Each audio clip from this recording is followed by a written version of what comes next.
tenante du titre et auteur du Grand Chelem l'an dernier, les rugbywomen françaises ont étrillé le pays de Galles, 52-3, samedi à Montpellier, pour leur entrée en lice dans le tournoi des 6 nations.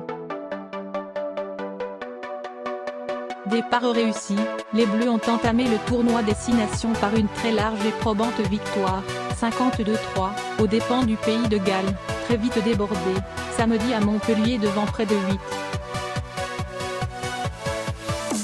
0,000 spectateurs. Grâce à ce premier succès bonifié, l'équipe de France emmenée par 4 joueuses du MHR, Safi Ndiaye, Caroline Bouillard et les sœurs Romane et Marine Ménager, se hisse en tête du classement, à la hauteur de l'Angleterre et de l'Italie.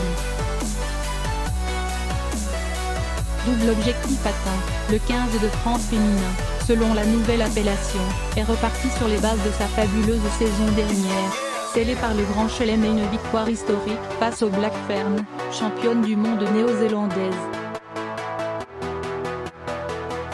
Crunch décisif la semaine prochaine. Par ailleurs, elle a bien préparé le rendez-vous majuscule face à l'Angleterre, sa principale rivale dans le tournoi. Le 10 février, les Françaises défieront à Doncaster les Anglaises dans un show probablement décisif pour la victoire. Privée de l'arrière Jessie Trémoulière, désignée meilleure joueuse mondiale à l'automne, et de l'ouvreuse Caroline Drouin, retenue en équipe de France à 7, l'équipe de France a néanmoins parfaitement maîtrisé la rencontre pour inscrire 9 essais. Les Bleus, emmenés par l'excellente demi de mêlée de Bayonne, Pauline Bourdon, élue joueuse du match, ont assuré le bonus offensif dès la 36e minute sur un essai de l'ailière Léa Murray. Dominatrice en mêlée, à l'aise sur les ballons portés et très présente dans le combat, les tricolores ont construit leur victoire autour de leur supériorité en conquête, marquant 6 essais par ses avants, dont un triplé de la talonneuse Caroline Thomas.